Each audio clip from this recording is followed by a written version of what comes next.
We're going to Makati. Anong gagawin mo sa Makati? We're going to Starbucks. I don't know where we're going.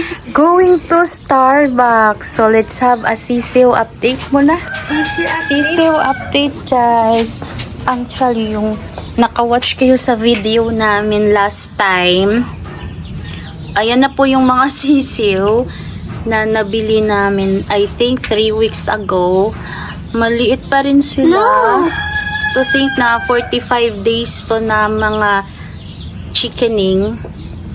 And ayan na sila. Yan na yung red. Si pula. May nag-transform na siya ng white. Tapos saan yung green? Wala. Yung green nandun sa dulo. Yung green. So, yan yung update namin sa aming sisiw. Malapit na namin siyang kakatayin. Grabe guys, ang mahal ng Grab papuntang Makati. 900 plus. Good luck to us. Back to home just to get back money. Sige na. Sige na. 1, 2, 3, go. Go back to home just to get back money. Ortigas Extension, Ortigas, sorry. Nasa Ortigas Meralco na kami. Grabe, kanina pa kami sa biyahe. I think 1 hour and a half na. Layo pa kami sa Makati. So, malapit na kami sa may Meralco. Yan yung Meralco. May mga pailaw sana dyan. Kaya lang, ang hirap pumunta kasi napaka-traffic talaga. Grabe as in. Kaya, sarap sana gumala. Pumunta dyan sa loob. Free lang yung may, parang may, ano sila dyan, Festival of Lights sa loob. We're here in Makati. Dito na kami. I'm back after 10 years. So, grabe, nalala ko pala dati. Nilakad ko lang to. Kasi from sa may baba ng MRT, nilakad ko lang siya. Layo pala. I can't imagine.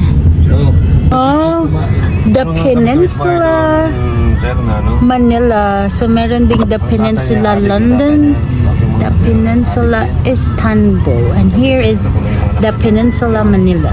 Also, there's Nasa video kami. Ay, okay.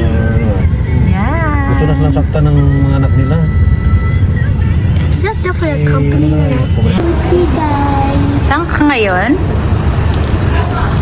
Takya. Saan ka nagtoki-toki sa Japan? Sabihin mo, eat tonkatsu with me. So, ito yung time na tumambay muna kami sa may Starbucks sa may Valero, Makati para mag-antay ng 1 p.m. So, actually, yung appointment namin sa bank is 1 p.m. And umalis kami sa bahay, I think, mga 8:30. Dumating kami sa Makati ng mga 10 o'clock. We want just to be early kasi sa sobrang traffic.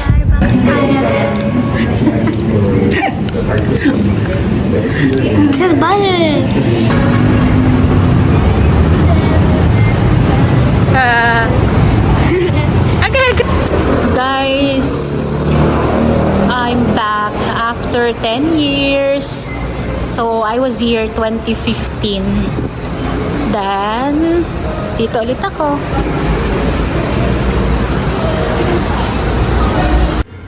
Ito yung time na pauwi na kami. So, ang bilis lang na-release nung land title na nakuha namin sa Security Bank.